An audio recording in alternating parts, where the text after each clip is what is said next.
Has started in various states around the country. And in Georgia, they broke all records.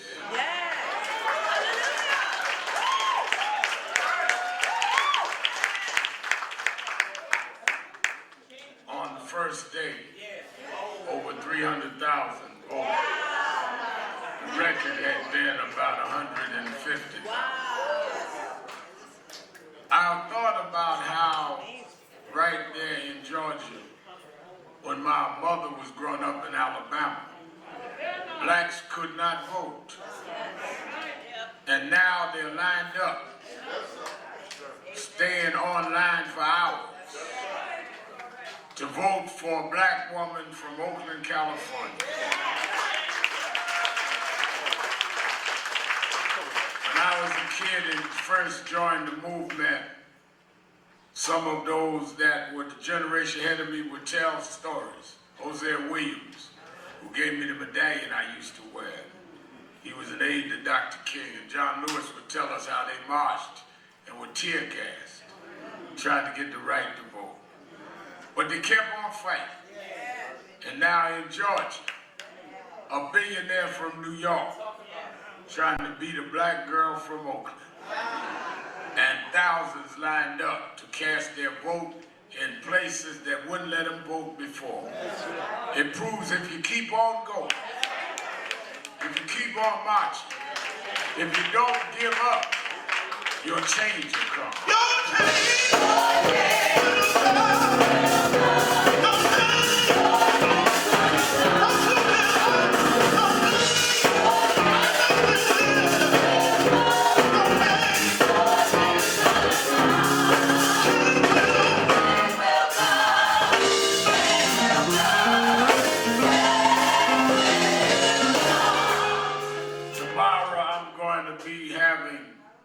Vice President Harris on my television show on MSNBC.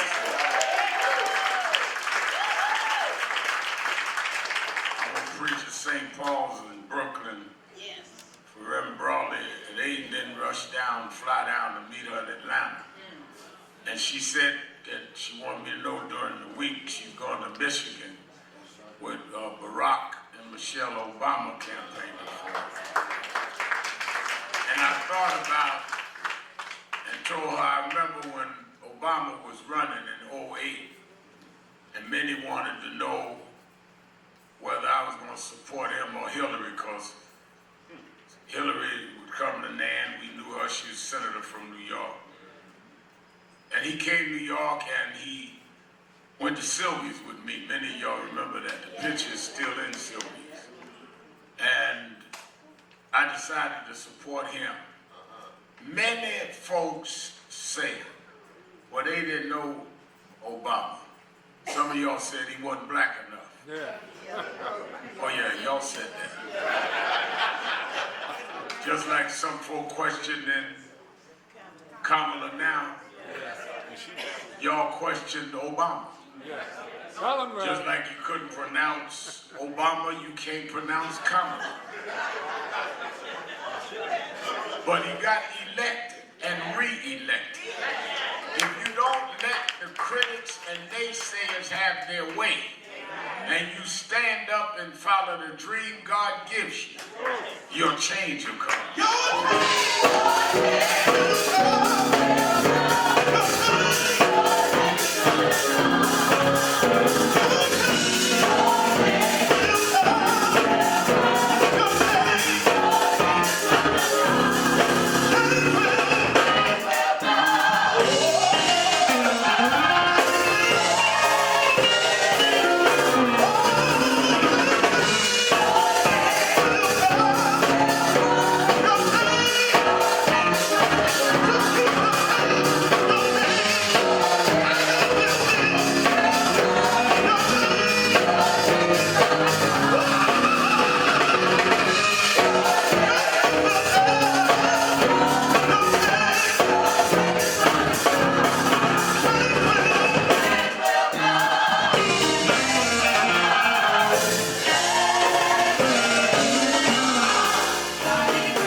Network Change Choir, give them a big hand. Give them a big hand. Certainly we're happy to be with you another Saturday morning for the Saturday Action Rally. For you that are here live at the House of Justice, 106 West 145th Street in the Village of Harlem.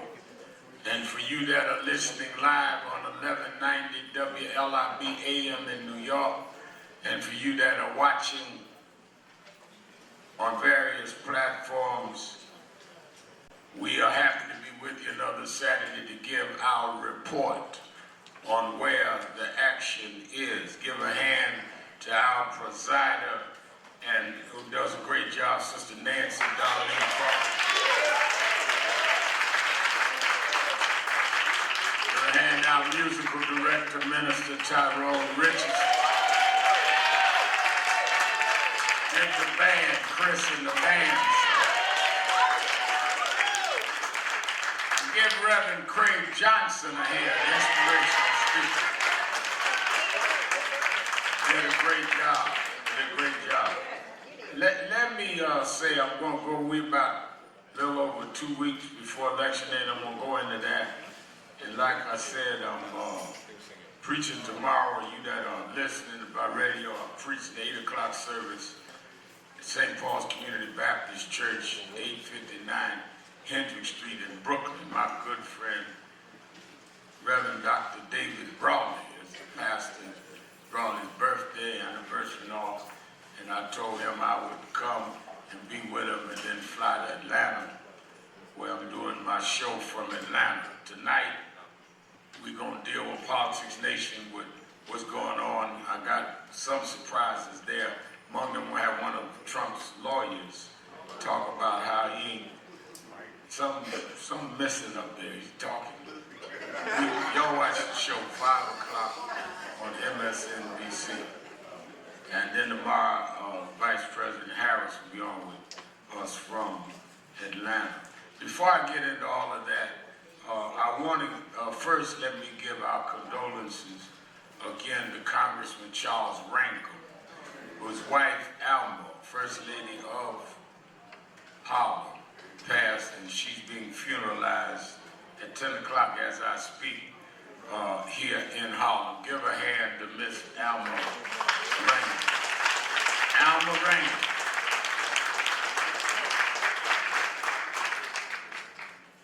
But before I get into my message and other things, I want to say that I got a call this week. I've been on the road this week, and I got back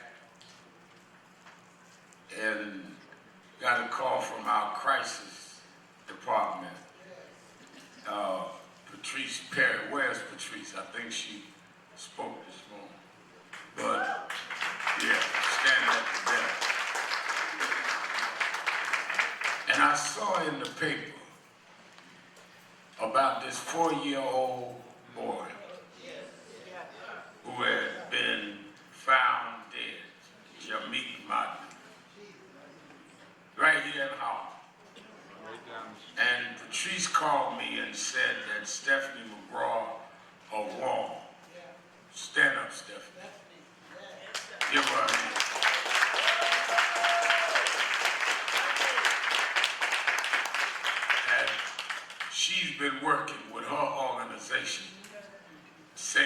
we matter. And sometimes, let me welcome Impact Television watching us all over the country. Sometimes we rally if it's others against us. Sometimes we march if there are others based on racism and bigotry come after us. And we should, and we do, and we will continue to. We march if police step out of line or abusive, and we should, and we do, and we will. But then we need people like Stephanie that also says we've got to deal with some of our internal contradictions and some things that we need to deal with ourselves. And Stephanie talked to Patrice, Patrice talked to me, and then she talked to the grandmother of Jameek. And I said to them, I said, we stand up for everybody else. We need to stand up with Stephanie and the grandmother and the kids. Because they should not have to deal with this and hide. Because all of us got stuff that we got to deal with in our family. If we are a community, we need to embrace each other in our pain and use our pain to help stop the pain from somebody else. So I asked Stephanie to have the grandmother and the family to be here this morning. And they've come, Miss Jones and the whole family came. Said they don't want to say nothing, but they came. But I wanted them to know, y'all stand up, family. This is the House of Justice. Y'all are out here.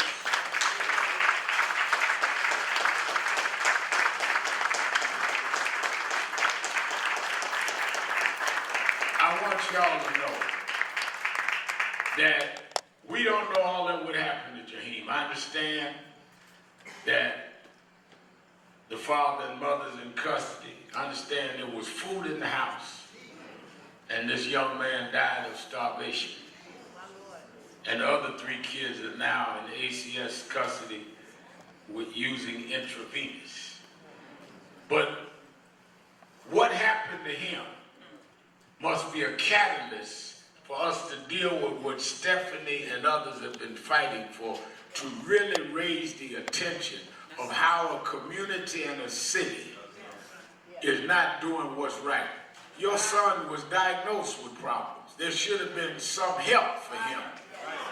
And all of us should stand with you to say that what happened to Jaheim should not ever happen, and your son should not be caught late. It shouldn't be caught in the middle of it. And I want you to know we stand with you. I know you don't know when they're going to release your grandson's body, but when they do, we'll stand with you. I don't know your financial condition, but we'll pay for the funeral. If you don't have a preacher, I'll preach the funeral. What Jaheim stands for.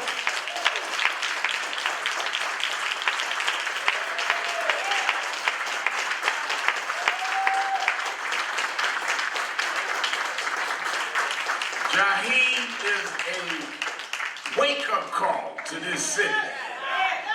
And we ought not let this happen. Happen right down the block. We can't have a house of justice and ignore 4-year-old kids starving to death right in our neighborhood.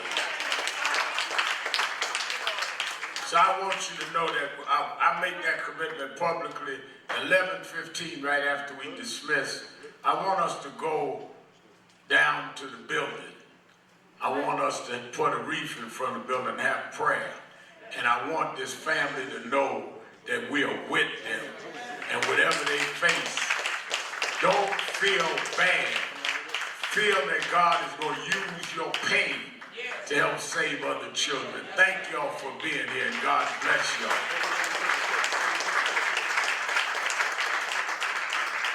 Let me also say, because you know, sometimes we get so caught up in, should I have done more?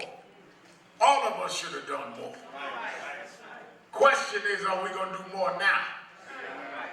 And what we need to do. Why didn't we give more support to people like Stephanie?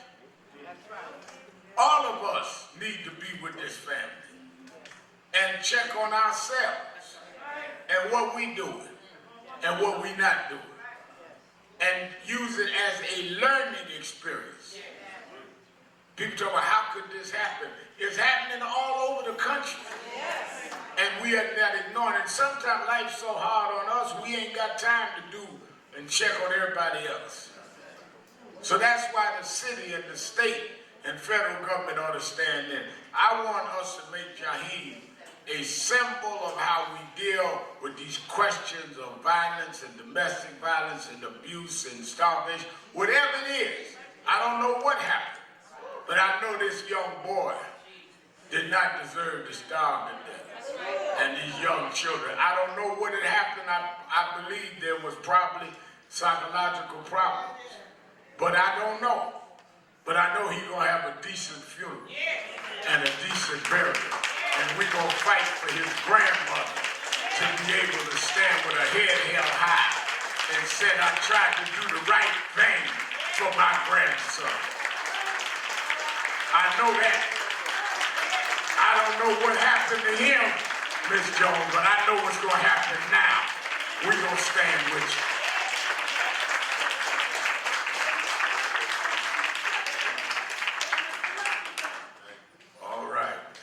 Let me also say, I want to get that out the way, and I want y'all right after we dismiss to walk with us down to the building. We're going to lay a wreath and have a prayer, and all of us, and I made a commitment that we're going to be with the family, and Stephanie, you just let us know what we need to do. I want to salute Patrice for really staying on this.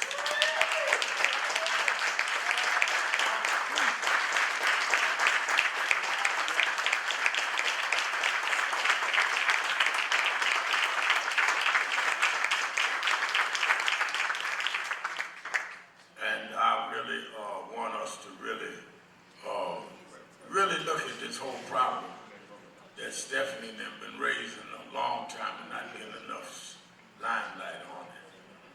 Let me thank also this week, some of you reached out. 2.5 weeks ago, my father passed, and I went to, right after I celebrated my birthday, I had to go the next day for his funeral in Florida. And then tomorrow, after I preach at St. Paul's, I'm going to Atlanta, do my show from Atlanta, and I have to then drive to Alabama to bury my brother. So there's a lot of grief in through here. But I thank everyone for giving us the strength and prayers. Let's give a hand. We are glad to have on, always in our midst, the legendary Bishop Herbert Dawson.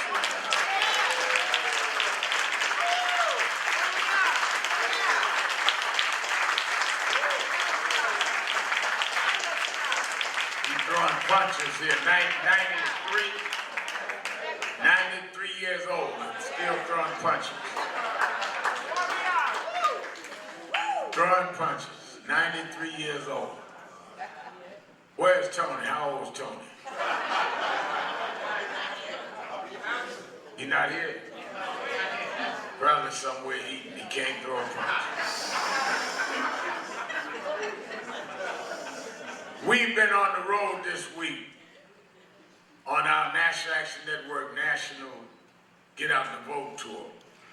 We were in Columbus, Ohio, Congresswoman Joyce Beatty, and we brought with us 2 of the Central Park exonerated 5 to tell the story of what Donald Trump did when they were falsely accused of raping and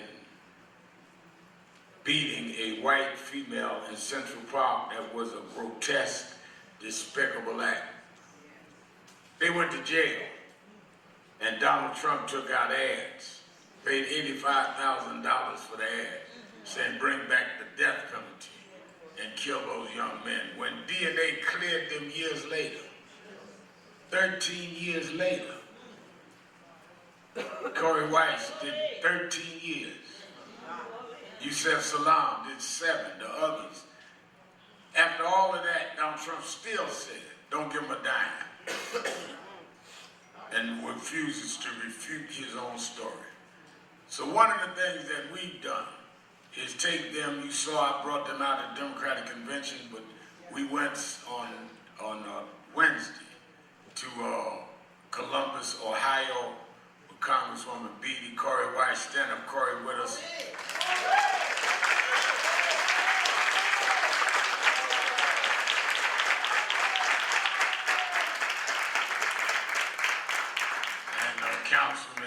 Now it's Councilman Yusef Salaam were with us, and we're going to Detroit this week. We're going to bring them with us. I got to get my brother Floyd with me from the George Floyd. Stand up, Terrence Floyd, brother George Floyd.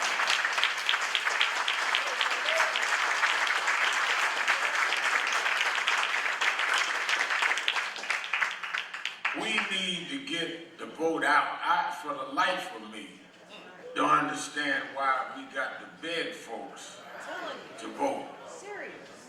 And as I said, and I was happy, Bishop Daughtry, that I got a call and I didn't announce it because I wasn't sure, but they told me that my mentor, Reverend Jesse Jackson, wanted to come and support us. And when we landed, he was at the airport in his wheelchair. He can't walk now because of the Parkinson's and can't speak that clearly, and he stayed all day with us. And Jesse Jr., former congressman, brilliant scholar, did the speaking for him, but Jesse was with us the whole day. And I thank God that he lived to see the fruit of his labor, people like me continuing his work. Give a hand. Reverend Jesse Lewis.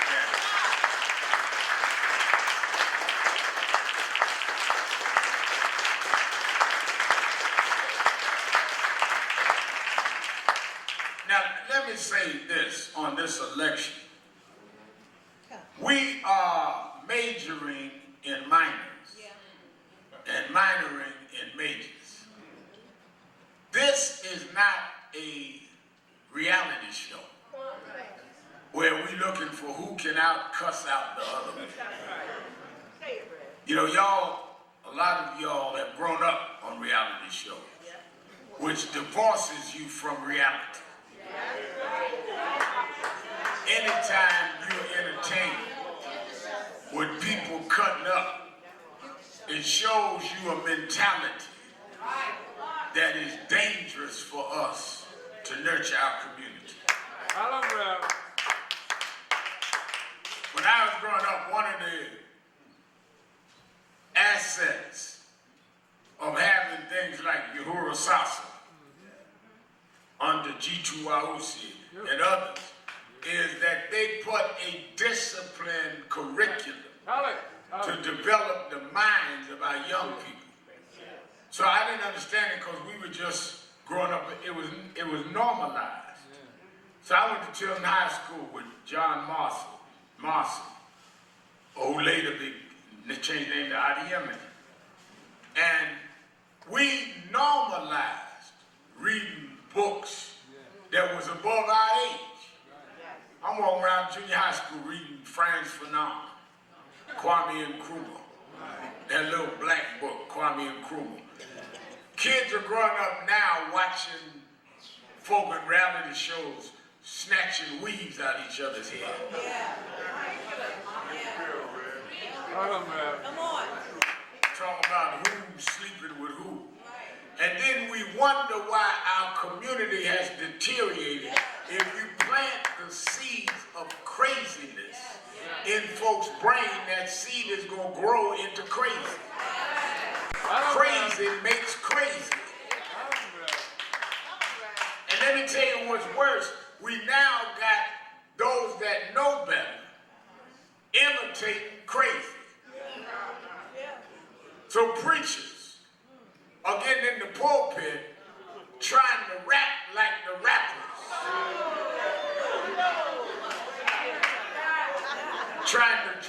like that and trying to act like they are into the know, quote what's going on reality shows rather than preaching the word that changes reality. I don't need you to celebrate me being down. I need for you to help lift me up.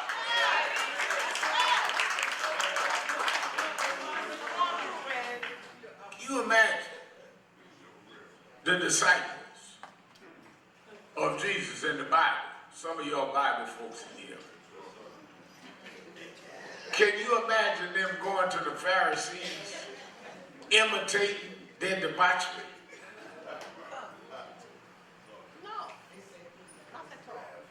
They were in trouble because they preached against their debauchery.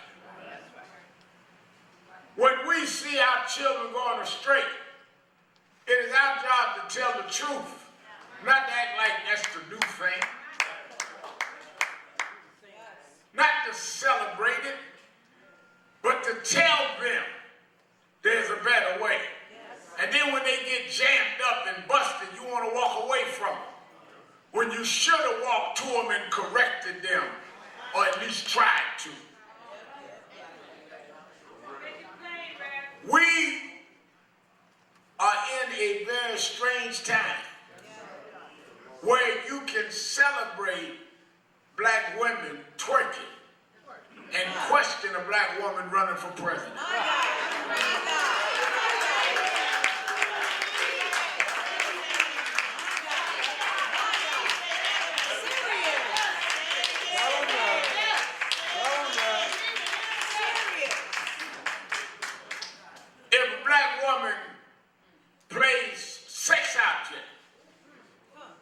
We install her.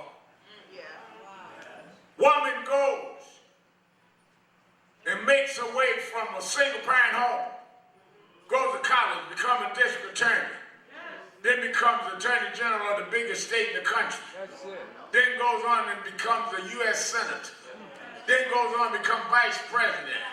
And you talk about, well, I don't know that much about it. You don't know that much about yourself.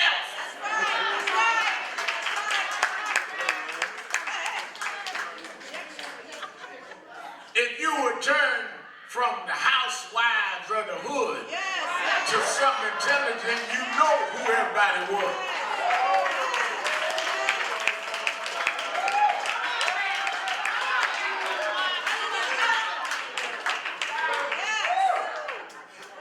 And we did that growing up. Oh, let me tell you something. This ain't new. When I was growing up in the 70s, they had Superfly. They had black exploitation films. And the movement took a contrary view to that, saying that is not how we depict it. When people can stereotype you, that's wrong. But when you play into the stereotypes, then you begin to, in your own mind, and the minds of your children, reduce your own self-respect and self-regard. Because you start normalizing being projected as inferior. We are not just that. We are capable of governing and running businesses and producing and holding historic house of faiths of every faith. Don't act like that we just some street folks. We were placed in the street. We didn't come out the street. I told y'all 2 weeks ago, if you study the history of New York, I'm in New York, for y'all watch around the country. Born and raised here, Brooklyn. Brownsville. I was growing up, they say Brownsville was the poorest community in the country. Brokers, #1 with economic despair. Wasn't that we was competing to be #1, we just happened to be that way. I remember when I went to Brooklyn College, they told us Bishop Daughtry, Carlos Russell was the dean of the School of Contemporary Studies at Brooklyn College. I was in that part of the college. Professor came in and said, we're going to study sociology. All right, with me, I graduated from Tilton High School. I was ready for it. I want to be a college student. Nobody in my family ever went to college. He said, now, when I say we're going to study the underprivileged, I'm talking about people born on welfare and people that are in welfare, single parent home, use food stamps, the underprivileged. I looked around the classroom, I said, he talking about me. I never grew up thinking I was underprivileged because my mother didn't raise me to believe who I wasn't. She raised me to believe what I could be. She raised me to say, I used to walk her to the train, Saratoga, Livonia. She going downtown to scrub floors, do domestic work to help compensate for where the welfare check didn't come. I tell Reverend Marshall all the time, my job was every 1st and the 16th, stay by the mailbox. We had a 40 family tenement. I had to stay by the mailbox, made nobody broke in the mailbox with a welfare check. Y'all start laughing, y'all must have been on welfare too.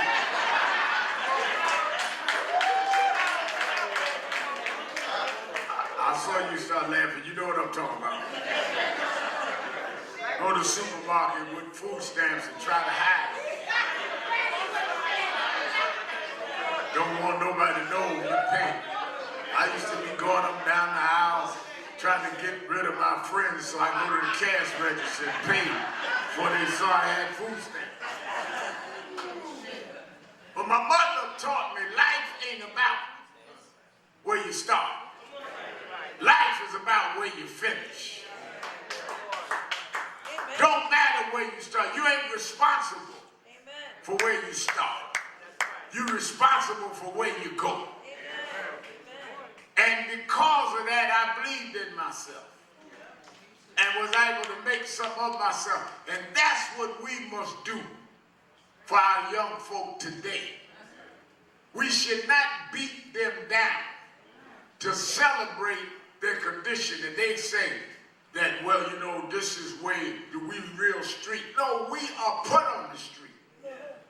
We need to turn those streets into places that we cultivate institutions that we did in the 60s and the 70s. That's one of the reasons why I'm working hard now to build a museum in Harlem, a Civil Rights Museum. Because where do we show? I got a 5-year-old grandson. Where do I show him the building where Marcus Garvey taught? Where Mother Moore was. Well, I mean, all these giants, Dr. Ben, who used to be here every Saturday morning, Dr. John Henry Clark. We must give an appreciation of the best of us so our children will aspire to be that. But if all they're told is that they were nothing but hustlers and pimps and drug dealers, that's what they putting on the TV, on the live stream. Yeah, we had that, but we were not just Superfly. We were Adam Clayton Powell in Congress. We were Shirley Chisholm in Congress. Don't reduce us to one side of what we were. We took nothing and made something happen.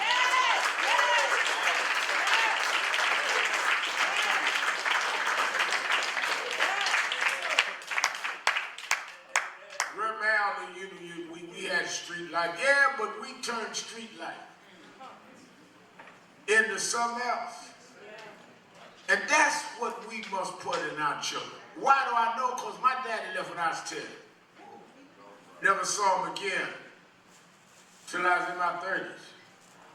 But my mother was wise enough to let me go around great men. I was a boy preacher. Bishop Washington let me hang out with him. I'm 12 years old, met Reverend William Jones. Reverend Jones was the head of Dr. King's organization here in New York. They took me in. I'm a 12-year-old kid riding around with these men, they 30s, college educated. Went to breadbasket. Reverend Jesse Jackson started mentoring me when he was in town. when it wasn't Reverend Bill Jones and Bishop Herbert Daughtry were the chairman and vice chairman of Operation Breadbasket, Dr. King's organization in New York. Maybe the youth director. I got other young folk. I'm 13 then. I got other teenagers to work with us. I grew up in this. They didn't look down and say, well, you know, he's just on welfare, and, you know, his daddy left and all, and he should be in the streets saying, boom, boom, boom, boom, we the welfare kids. Wait for the 16th for my check. Boom, brother, boom, brother.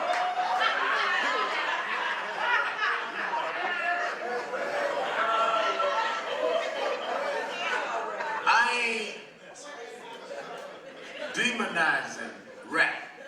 I'm talking about where we don't glorify the wrong side. There was sides of rap that helped us, that became the soundtrack of the movement. We marched to Public Enemy, talking about fight the power.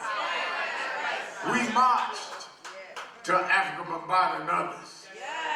But there were those that came in and took what came out of Brownsville, came out the streets, and took away the consciousness of some of our artists and replaced them with those that would demean us. And somehow they would elevate them and eliminate the positive conscious rap. Rap started as conscious. Hello. When rap started, where hip hop started, was Last Poets. Revolution won't be televised. These people were marginalized, not given the big contract. There was a political theory that they put into practice. And we must now recapture the glory of our culture.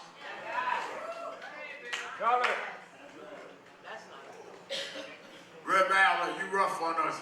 Because we want you to be the best you could be. That's right. That's right. Adam Craig Powell. All the way through Charlie Rangel, all the way through down. We got to tell our story so our young folk can believe they can be that. So when I'm sitting up there 13, 14 years old, looking up to Daughtry and Jones and Jesse Jackson, I believed I could be that. And I grew up to be that. Because I thank God I had a mother that did not tell me I couldn't be that.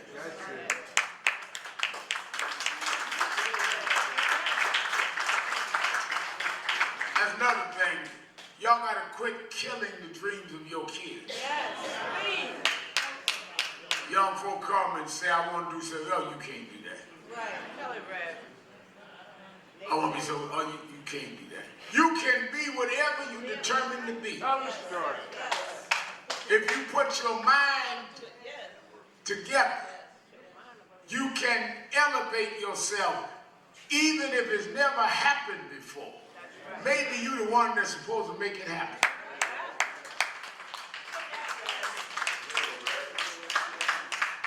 I don't know who I'm talking to this morning, but you keep wrestling with your dreams. You need to embrace your dreams. I started, like I said, a teenager in 1972. Lady that I helped volunteer work for Congress named Shirley Chisholm. 72, she ran for president. They sold us, Shirley Chisholm didn't have a chance. They laughed at her, they mocked her. Black men said she didn't know her place.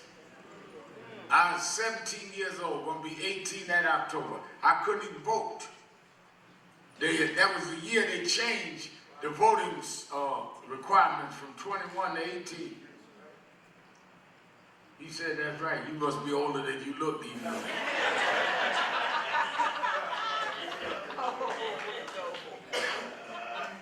Andre sitting there trying to act like he ain't old enough to know. You know, Trey, you up in there, you know. Shirley Chisholm. She ran, did well, and created an atmosphere to now, if people come out and vote on Martin Luther King Day. Greg Meeks was here the other week, said it well, Bishop Daughtry. Congressman Meeks said that his dream is that on Martin Luther King holiday, 2025, that right in front of the Capitol building in Washington, D.C., built by slaves, that a black woman will walk out holding a Bible and wearing a black robe, Ketanji Brown Jackson, Supreme Court Justice, and open the Bible and swear in a black woman named Kamala Harris on Martin Luther King holiday, January 20th, 2025. God will make a way if you don't hold out.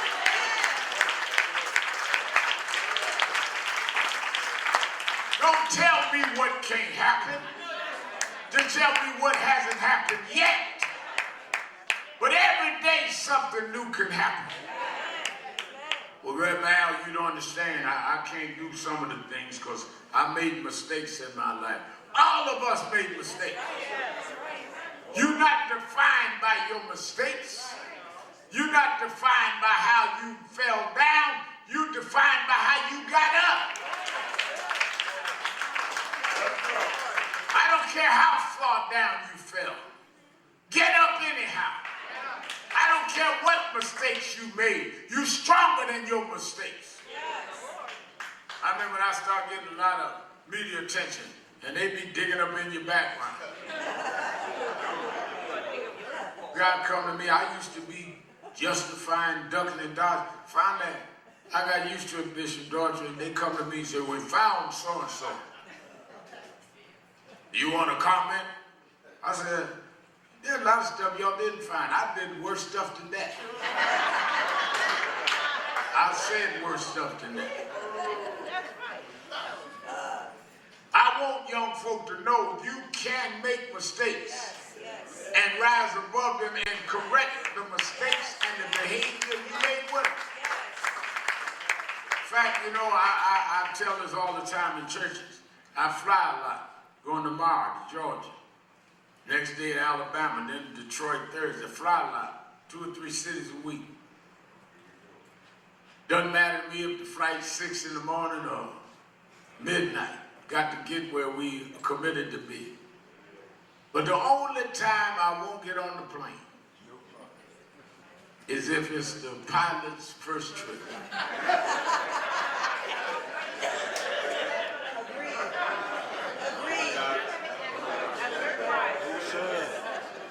I've been getting ready to board and they tell me this is the pilot's maiden trip. And I back right up. I do the moonwalk like Michael Jackson. And Reverend Steve Marshall and them folk be traveling with me, JT, and asking them, say, it's all right. We checked it out. He passed pilot school. He got his pilot license. It's all right. I said, I got that. I know he's qualified and all that. But just the thought that we may go up and hit some turbulence, and he ain't never navigated through that. I don't want to be up there with him the first time he figured that out. Or something happened with the navigation and he don't know how to reboot it. I don't want to be up there for that experiment. What am I saying? A lot of y'all only want to hang out with friends that has a clean background, pristine, uppity. People come to my office, Reverend, you look at my resume, I've never had no problems. Well, you ain't gonna work here. I like folk that been knocked down, dragged through the mud, talked about, thrown aside. Nobody ever thought they'd be nothing. Yet somehow God picked them up and cleaned them off and stood them up. That's the folk I like to hang out with. If you ain't through something. But if you've been through the fight, if you've been through the flood, if you made it when they talked about you, when they condemned you and backstabbed you and broke your heart, you can thank God because you know what God done for you.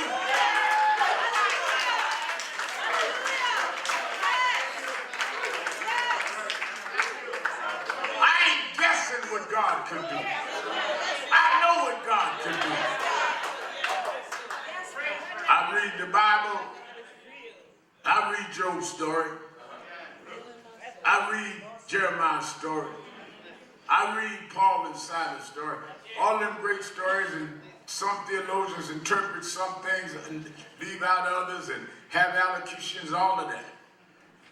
But I studied their story. But my faith is not built on their story. My faith is built on what God done for me. Paul might not have told his whole story, but I know my whole story. I know how God can take you from a disgrace to amazing grace, from a reject to the stone the builder rejected, becoming the cornerstone of a whole new world. If you have the faith, God has the power.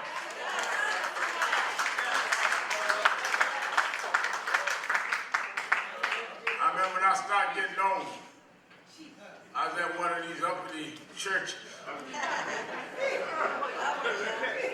God said, Reverend Sharpton, you have a growing reputation.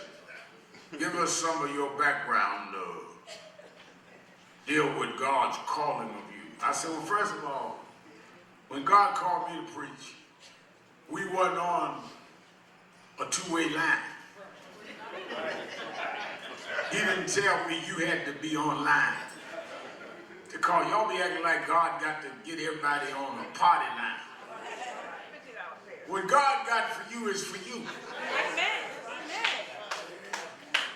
And if you had the faith, God would not, let me tell you something, God does not play with folks. I'll say this, I'll let you go.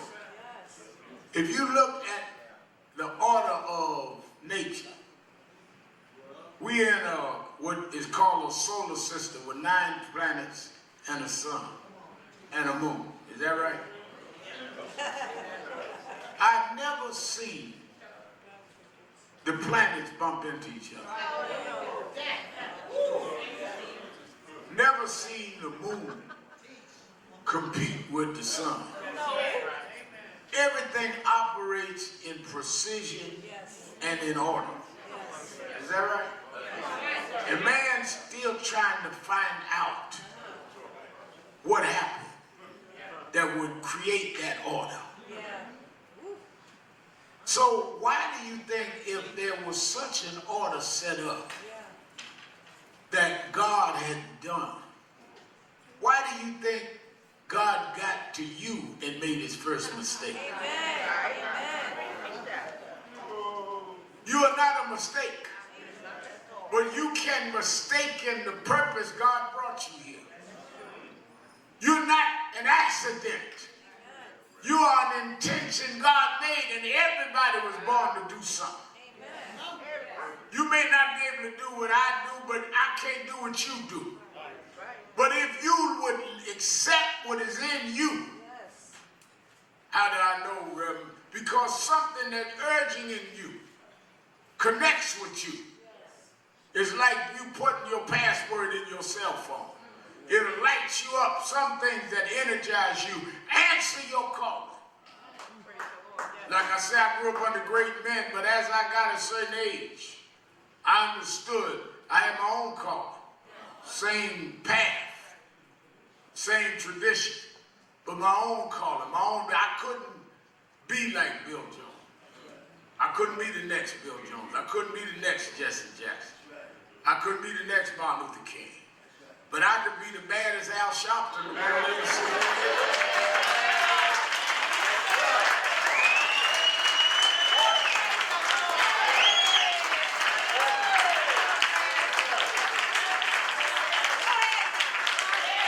Accept who you are. answer your call. But right now, you go to the White House now. Got your own TV show now. Why you in Harlem every week? Because God told me if we build a house of justice, maybe George Floyd's brother needs to come talk to somebody. And he can't get in a big cathedral. Maybe Yusef Hawkins' family ain't got money for the funeral and don't want to beg. Maybe Miss Jones needs somebody to stand by her while her grandson is being thrown all over the newspapers and she don't understand what happened. That's why I'm here. Because God told me if I build a house of justice, he would bless me. And I don't want to get in between God's blessings and you. I don't care what you say about me on Fox News. I'm going to do what God told me to do.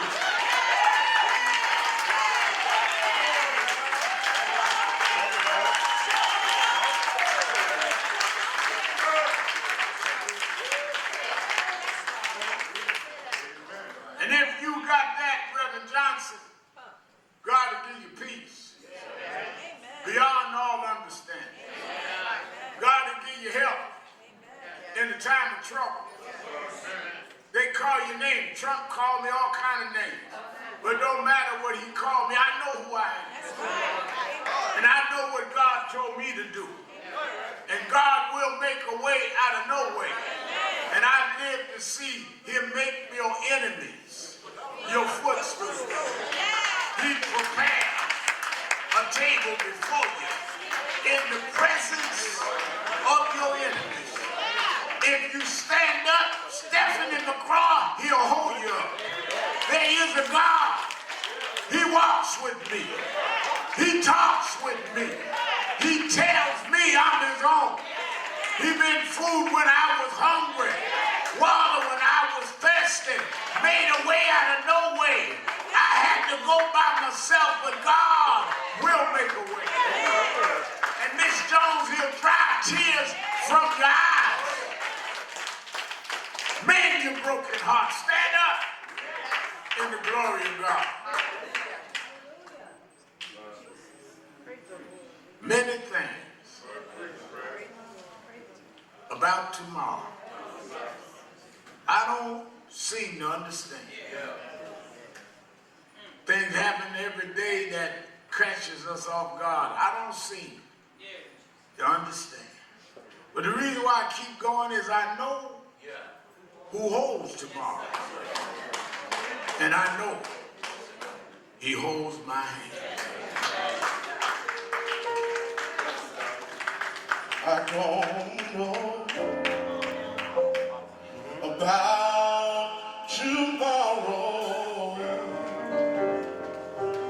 I just live from day to day.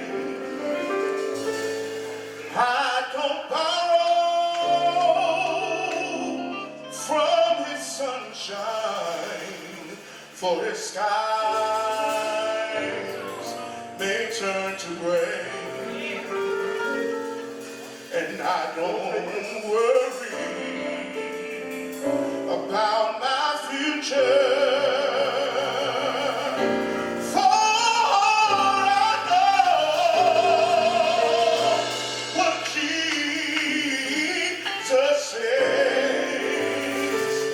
And today he walks beside me, for he knows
Before I open the door for the church,